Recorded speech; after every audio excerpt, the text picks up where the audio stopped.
Greetings to everybody. On Vajda's and Vajda-like identities via generalized Fibonacci and Lucas numbers. This is the topic which I will talk on. Myself Neeraj Kumar Paul, a research scholar under Professor Helen Saikia in the Department of Mathematics, Guwahati University in the northeastern state, Assam of India. In this presentation, we will see a generalization of the Vajda's identity. We will generalize the Fibonacci sequence in terms of the number of sequences generated. When we generate only one sequence, we will get the Fibonacci sequence. Catalan's identity and Cassini's identity are particular cases of Vajda's identity. We will also see the analogous results related to the Lucas numbers. We will briefly introduce Fibonacci and Lucas numbers. Cassini, Catalan and Vajda's identities related to the Fibonacci numbers will be shown.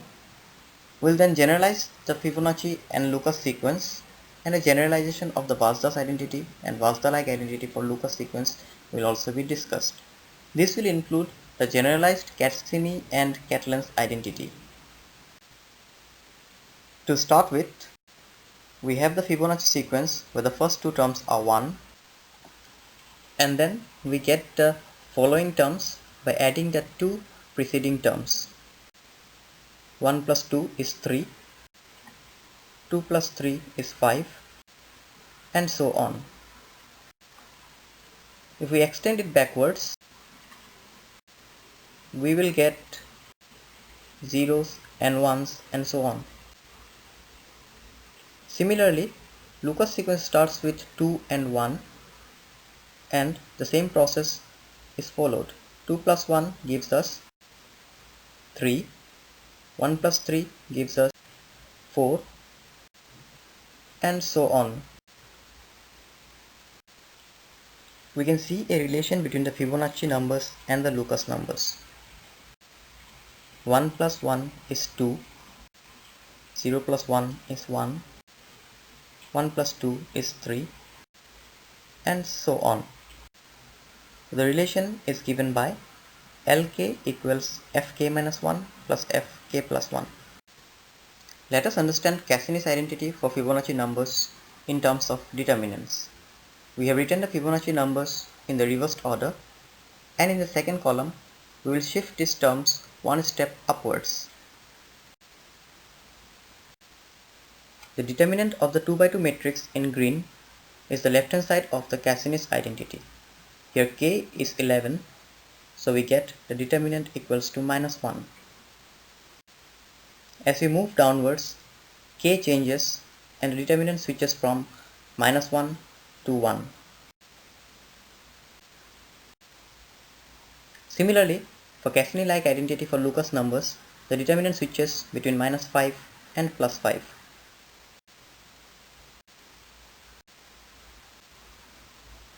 For Catalan's identity, suppose r equals to 3. We shift the terms 3 steps upwards. The determinant of the matrix in green is minus 2 square in case of the Fibonacci numbers, and it is 5 into 2 square in case of the Lucas numbers. This 2 is the third term of the Fibonacci numbers. So since r equal to 3, we have f3 is equal to 2. In these slides, we discussed the Catalan's identity for both the Lucas and Fibonacci numbers simultaneously. Please note that the rows in the matrix are separated by a distance of 3, that is the value of r, in the sequence.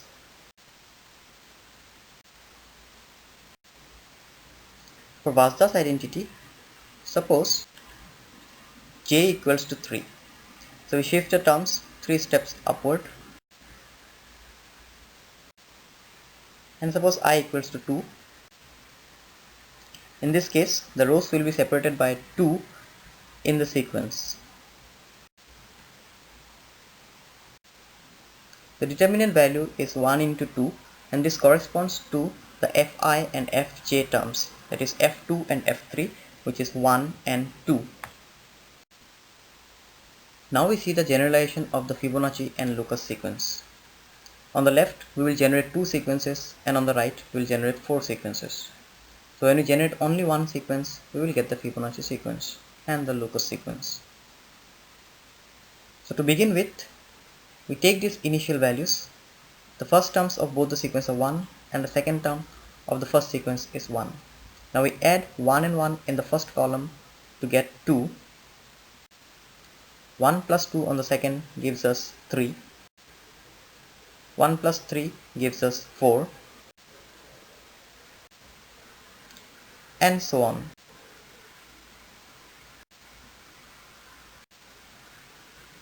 To generate 4 sequences, the first terms of all the sequences are 1 and the second term of the first sequence is 1, and then we follow the same pattern. 1 plus 1 is 2.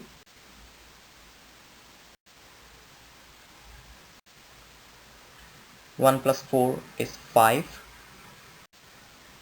1 plus 5 is 6.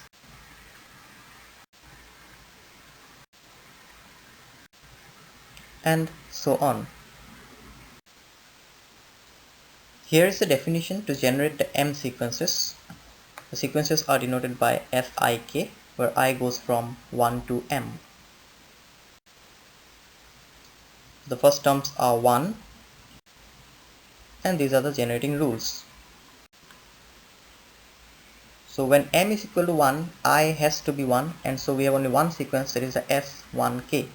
And this sequence S1k will be denoted as Fk, which is the Fibonacci sequence. There is a small notation. Whenever we see SPQ, this will denote the qth term of the pth sequence. Here we have generated 6 sequences. If we extend the sequences backwards,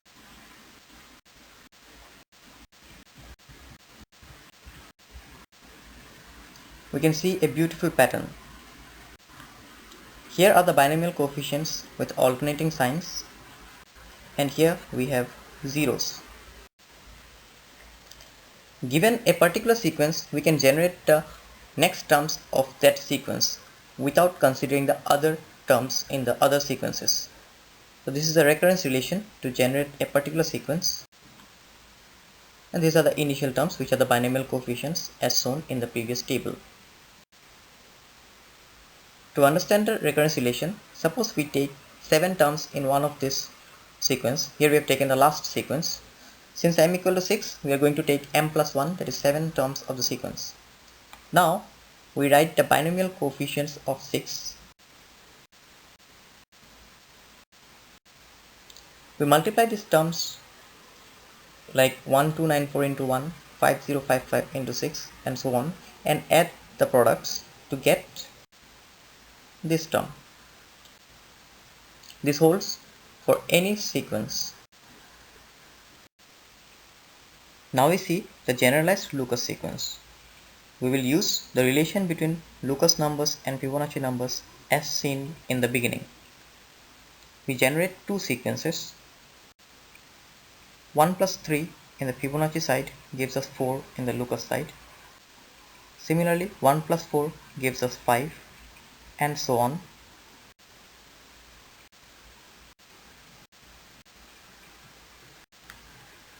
We extend it backwards to get 1 and 2.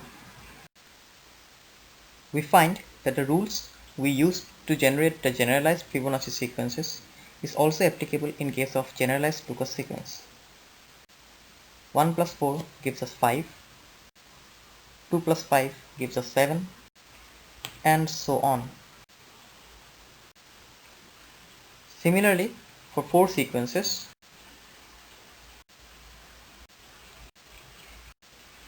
we obtain the similar results.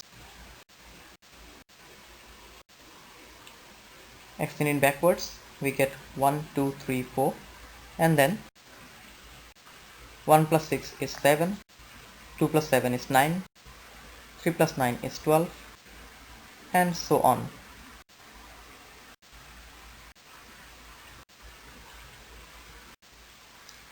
Here is the rule for the generalized Lucas sequences. Before we provide the formal statement of the generalization of Vajda's identity, we understand the identity using an example. So we have generated 4 sequences here. we will retain the first sequence as these values will be required in the identity. Now suppose we take the third sequence. We can take any of the sequences. So let us take the third sequence and we reverse the sequence.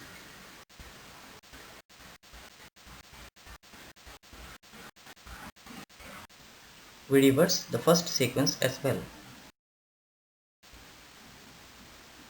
Suppose R2 is equal to 2. We will shift the terms 2 steps upward as we move across the columns. Remember, Fibonacci sequence was a single sequence and we had a determinant of order 2. In this case, we have generated 4 sequences, so we will need a determinant of order 5 and hence adding another column. Also suppose R1 is equal to 2. In this case, we will have the matrix of order 5 by 5 with the entries in green. Now since R1 is 2, the rows will be separated by 2 in the sequences. If R1 is 1, the rows will be separated by 1. Now we have taken the third sequence, so P is equal to 3 and accordingly we can take N or Q equal to 5. We have taken 5 because the bottom right corner element of the matrix is 80, which corresponds to the fifth element. Now we are interested in the determinant of these 5 by 5 matrices. Let us find the determinant of this matrix. Here M is equal to 4 since we have generated 4 sequences. Note that to obtain the determinant of this matrix in conventional manner, we need to find the determinant of 5 4 by 4 matrices if we expand along any row or any column. To obtain the determinant, we will form 2 more matrices. These entries corresponds to the terms in the first sequence. They are the 1R1, 2R1, 3R1 and 4R1 terms. Since R1 is equal to 1, we will have first, second, third, fourth term of the first sequence.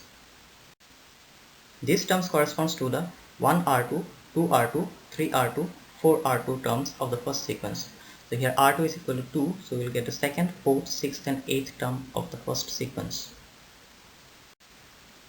Hereafter, we move towards the left by writing the preceding terms in the first sequences. We can see the term preceding 15 in the first sequence is 5, so there is 5 in the first row, and similarly for the remaining columns of the 2 matrices.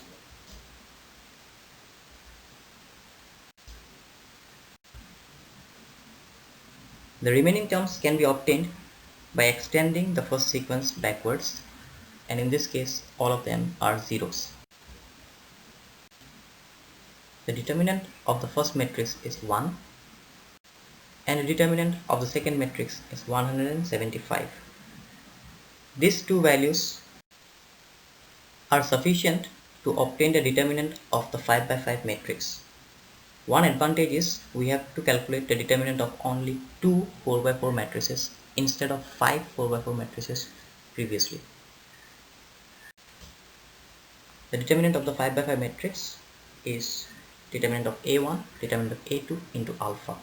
Values of A1 and A2 are 1 and 175 and value of alpha will be 1, which we'll see in the next slide. So the determinant of this matrix is 175. The alpha is obtained from the generalized Cassini's identity as shown in the slide.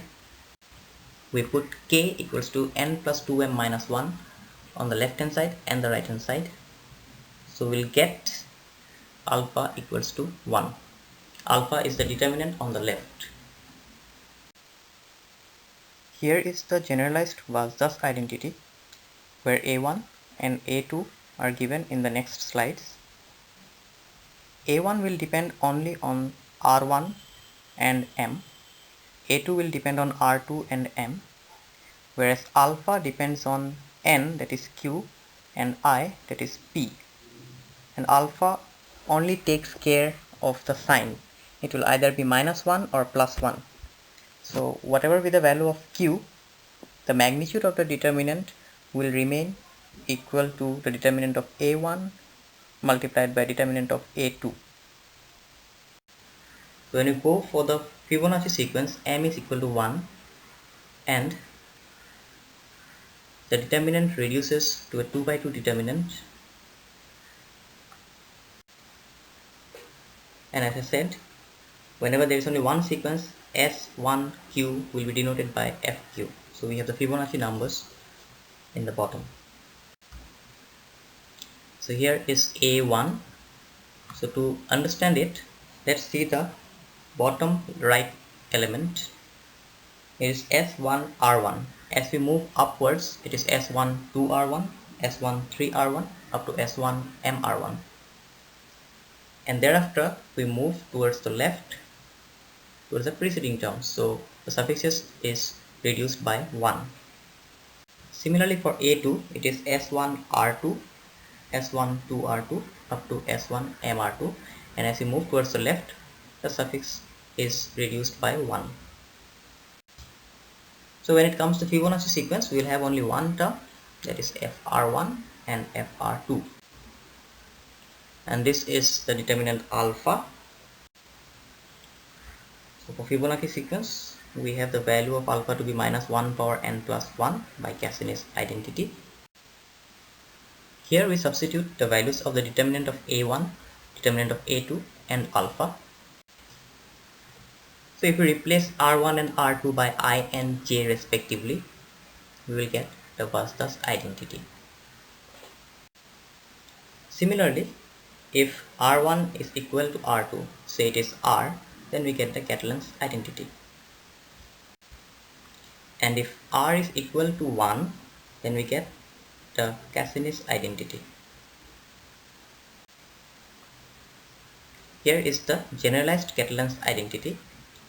Here the A1 matrix and A2 matrix will be same, so we denote it by A and we get determinant of A square. To obtain this generalization, we have used an identity which is a generalization of the identity present in the screen. Here is the generalization of the previous identity. Similarly, this identity is used for the Vajda-like identity for Lucas sequence. This is the generalized Vajda-like identity for Lucas sequence. Here in place of alpha we have beta, whereas A1 and A2 are same. This contains the terms from the first sequence of the generalized Fibonacci numbers. For Lucas sequence, m equals to 1 and the identity reduces to this. A1 and A2 are the same matrices as obtained for the Fibonacci sequences. So we'll have the same values for Lucas sequence as well. Beta is obtained from this determinant, which can be evaluated from the Cassini-like identity mentioned below. In the Cassini-like identity, we have a term B, which is obtained from this determinant. Now there is a closed form for this determinant given as this. Coming back to beta, we calculate it for the Lucas sequence when m is equal to 1, and we get beta is equal to 5 into -1 power n. So the Vajda-like identity reduces to this form, and replacing R1 and R2 by I and J, we get this identity. And as done previously, when R1 and R2 are equal, we get the Catalan-like identity. When R equal to 1, we get a Cassini-like identity. And here is a generalized Catalan-like identity. Here are the few references which I followed.